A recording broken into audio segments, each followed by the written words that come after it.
श्री स्वामी समर्थ. जय जय स्वामी समर्थ. स्वामींचं नाव घेऊन मी आजच्या ह्या नवीन व्हिडिओला सुरुवात करते.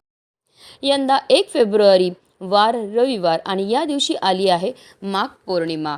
माघ पौर्णिमेचे हिंदू धर्मात विशेष स्थान आहे. या दिवशी पवित्र नदीत स्नान करणं खूप पवित्र मानलं जातं. जे लोक पौर्णिमेचे व्रत करतात ते चंद्र उगवल्यानंतर चंद्राला अर्घ्य देतात.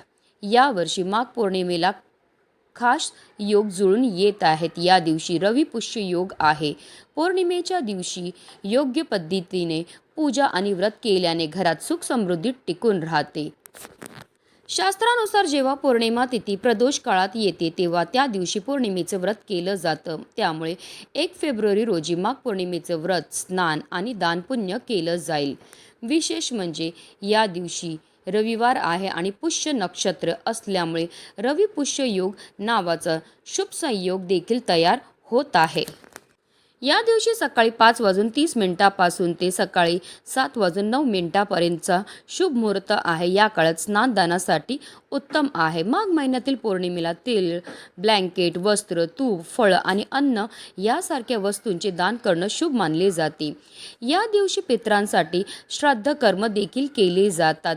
माघ पौर्णिमेला भगवान विष्णूंची पूजा केल्याने जीवनात सुख समृद्धी आणि शांती नांदते. या दिवशी गंगा, यमुना, सरस्वतीच्या संगमामध्ये स्नान केल्याने सर्व पापापासून मुक्ती मिळते. तसेच देवी लक्ष्मी, भगवान विष्णू आणि महादेवांची पूजा केल्याने जीवनात सुख समृद्धी येते. माघ पौर्णिमेला चंद्र संध्याकाळी 5:43 उगवेल. यावेळी आपल्याला आवर्जून चंद्रदेवांची पूजा ही करायची आहे. हिंदू धर्मग्रंथांमध्ये सांगितले आहे की जगाचे पालन करता गंगेच्या पाण्यात राहतात. यामुळे माघ पौर्णिमेच्या दिवशी गंगेत स्नान केल्याने अनंतपटीने पुण्य प्राप्त होतं. तसेच माघ पौर्णिमेच्या दिवशी भगवान सत्यनारायणाची पूजा केल्याने सर्व मनोकामना पूर्ण होतात. ज्योतिषशास्त्रात या तिथी संबंधित अनेक उपाय सांगितले आहेत आणि जे खूप प्रभावी आहेत.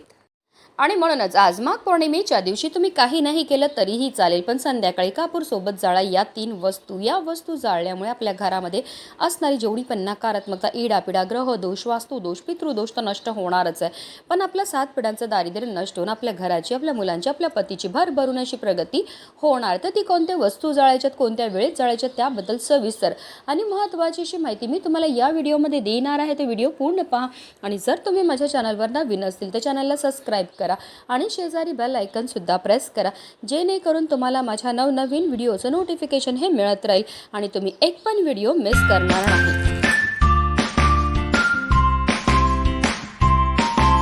अगदी तुमच्यापासून माझ्यापर्यंत प्रत्येकजण खूप मेहनत करतो, खूप कष्ट करतो, जेणेकरून आपल्या आयुष्यामध्ये सुख समृद्धी नांदेल. पण बराचदा काय होतं ना, आपल्या घरामध्ये काही दोष असतात की आपल्यामध्ये काही दोष असतात, त्यामुळे सुद्धा आपल्याला कोणत्याही क्षेत्रामध्ये यश हे मिळत नाही. आपण मेहनत तर करतो, कष्ट तर करतो, पण आपल्या कष्टाला आपल्या नशिबाची साथही मिळत नाही. आपल्या घरी पैसा तर येतो, पण आलेला पैसा टिकून राहत नाही. जर आपल्या घरामध्ये वारंवार भांडणं होत असेल, कल होत असतील, नवरा बायकोचं पटत नसेल, की आपली मुलं खूप चिडचिड करतात, हट्टीपणा करतात, त्यांना केलेला अभ्यास लक्षात राहत नसेल, की आपली मुलं खूप शिकलेली आहेत पण त्यांना मनासारखी नोकरी मिळत नसेल, मुलांच्या विवाह जुळण्यामध्ये समस्या येत असतील, संतान प्राप्तीमध्ये समस्या येत असतील, तर या प्रकारच्या समस्या का निर्माण होतात? तर त्या निर्माण होतात आपल्यामध्ये की आपल्या घरामध्ये असणाऱ्या दोषांमुळे. आता दोष म्हणजे काय? तर जर आपल्याला की आपल्या घराला नजर लागलेली असेल, कुंडलीमध्ये राहू, केतू, शनी या ग्रहांचे दुष्प्रभाव असतील, घरामध्ये वास्तुदोष असेल, पितृदोष असेल, तर त्यामुळे सुद्धा या प्रकारच्या समस्या आपल्या जीवनामध्ये निर्माण होत असतात. आणि या काही पवित्र तिथी आहेत, या तिथींना जर आपण काही प्रभावी उपाय केले तर त्यामुळे निश्चितच आपल्याला या सर्व दोषांपासून मुक्तता मिळण्यामध्ये मदत ही मिळत असते.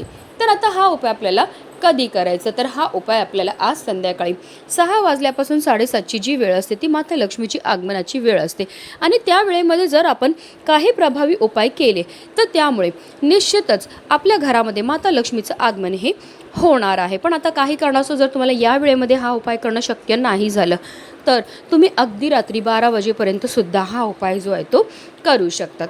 आता हा उपाय सुरू करायच्या अगोदर सर्वप्रथम आपल्याला देवघरामध्ये दिवा हा प्रज्वलित करून घ्यायचा आहे, कारण कोणतीही सेवा किंवा कोणताही उपाय जर आपण अग्नीच्या साक्षीने केला तर त्यामध्ये आपल्याला निश्चित सफलताही प्राप्त होत असते। त्यानंतर आपल्याला विधिवत देवपूजा ही करून घ्यायची आहे।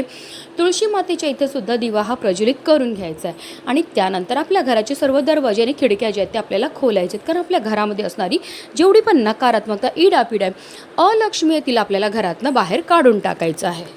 या उपायाकरता आपल्याला एक मातीची पंतीही घ्यायची आहे, कारण मातीची पंती ही पंचतत्वापासून बनलेली असते। मातीच्या पंतीमध्ये सकारात्मक अशा लहरी असतात।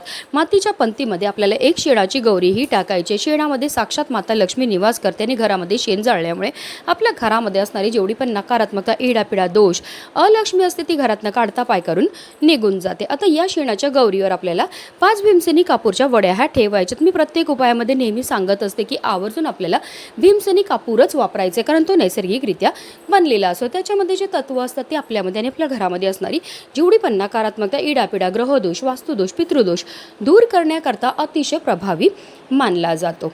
आता आपल्याला 5 लवंग आणि 3 हिरव्या वेलची सुद्धा घ्यायच्या। ज्या लवंग आणि हिरव्या वेलची आपण घेणार आहेत त्या व्यवस्थित पाहून घ्यायच्या, त्या अखंड असाव्या, कुठेही तुटलेल्या, फुटलेल्या किंवा खराब झालेल्या नसाव्या। ज्याप्रमाणे लवंग आणि हिरव्या वेलची आपल्या जीवनाची चव वाढवतात, त्याचप्रमाणे आपलं भाग्य उजळायचं काम सुद्धा करत असतात। तसेच लवंग आणि हिरव्या वेलची ह्या माता लक्ष्मीला सुद्धा अतिशय प्रिय आहेत आणि जेव्हा पण आपण माता लक्ष्मीला प्रिय असणाऱ्या वस्तूंपासून काही उपाय किंवा सेवा करतो तर त्यामुळे माता लक्ष्मी आपल्यावर प्रसन्न होत असते। त्याचबरोबर आपल्याला थोडेसे काळे तीळ सुद्धा घ्यायचे आहेत। माघ महिन्यामध्ये तिळांना अनन्यसाधारण असं महत्त्व आहे। तिळांची उत्पत्ती ही श्रीहरी विष्णूंच्या घामापासून झाली होती आणि काळे तीळ हे आपल्या पितरांना सुद्धा समर्पित आहेत आणि जेव्हा पण आपण काळ्या तिळांपासून काही उपाय किंवा सेवा करतो तर त्यामुळे आपल्या जीवनामध्ये असणारा प्रखरातला प्रखर पितृदोष, ग्रहदोष, शत्रुपीडा, दारिद्र्य दूर होण्यामध्ये मदतही मिळत असते, कारण तिळांना दारिद्र्यनाशक असं सुद्धा म्हटलं जातं। आता हे काळे तीळ जे ते आपल्या घरामध्ये जेवढे पण सदस्य आहेत त्या प्रत्येक सदस्याच्या डोक्यापासून पायापर्यंत आपल्याला 7 वेळा उतरवायचे आणि त्यानंतर हे काळे तीळ सुद्धा आपल्याला त्या मातीच्या पंतीमध्ये नेऊन टाकायचे। आता देवघरामध्ये प्रज्वलित असलेल्या दिव्याच्या मदतीने आपल्याला या मातीच्या पंतीमध्ये असणारा जो कापूर आहे तो प्रज्वलित करून घ्यायचा आहे। कापूर प्रज्वलित झाला की आपल्याला त्यामध्ये थोडंसं तूप टाकायचं। तूप देखील माता लक्ष्मीला अतिशय प्रिय आहे। तूप टाकल्यामुळे प्रचंड धूर हा निर्माण होतो। काही वेळाकरता ही मातीची पंती जी ती आपल्याला देवघरासमोरच ठेवायची। त्यानंतर ही मातीची पंती आपल्याला तिकडनं उचलायची आणि याचा जो धूर आहे तो आपल्या संपूर्ण घरामध्ये आपल्याला फिरवायचा। फिरवताना निरंतर आपल्याला श्री स्वामी समर्थ किंवा श्री गुरुदेव दत्त किंवा ओम नमो भगवते वासुदेवाय नमः या प्रभावी मंत्राचा जप हा करायचा। संपूर्ण घरामधनं फिरवून झाल्यानंतर आपल्याला आपल्या मुख्य प्रवेशद्वाराच्या उंबरठ्याच्या बरोबर मधोमध नेऊन या मातीच्या पंतीला ठेवायचं। जिथपर्यंत कापूर प्रज्वलित तिथपर्यंत निरंतर आपल्याला मंत्राचा जप हा करायचा आहे। जेव्हा आपण कापूर सोबत या वस्तू जाळतो त्याचबरोबर मंत्राचा जप करतो त्यामुळे आपल्या घरामध्ये असणारी जेवढी पण नकारात्मकता, इडापिडा, ग्रहदोष, वास्तुदोष, पितृदोष दूर होतो आणि आपल्या घरामध्ये असणारी जी अलक्ष्मी आहे ती घरातनं काढता पाय करून निघून जाते आणि ज्या घरामध्ये कोणत्याही प्रकारचे दोष नसतात त्याच घरामध्ये माता लक्ष्मीचं आगमन हे होत असतं। अशा रीतीने आपल्याला हा उपाय जो आहे तो करायचा। आता या मातीच्या पंतीमध्ये असणारा कापूर शांत झाला की यामध्ये काही वस्तू असतील ज्या जळालेल्या असेल, काही नाही जळालेल्या असेल तर त्या वस्तू आपल्याला आपल्या घरापासून लांब नेऊन फेकून द्यायच्यात। अशा रीतीने आपल्याला हा उपाय जो आहे तो आज माघ पौर्णिमेच्या दिवशी करायचा। अतिशय प्रभावी असा उपाय। हा उपाय केल्यामुळे आपलं 7 पिढ्यांचं दारिद्र्य नष्ट होऊन आपल्या घराची, आपल्या मुलांची, आपल्या पतीची भरभरून अशी प्रगती होणार आहे। म्हणूनच व्हिडिओ जास्तीत जास्त लोकांपर्यंत शेअर करा, जेणेकरून प्रत्येकाच्या आयुष्याचं कल्याण हो हीच मनामध्ये इच्छा। श्री स्वामी समर्थ। जय जय स्वामी समर्थ।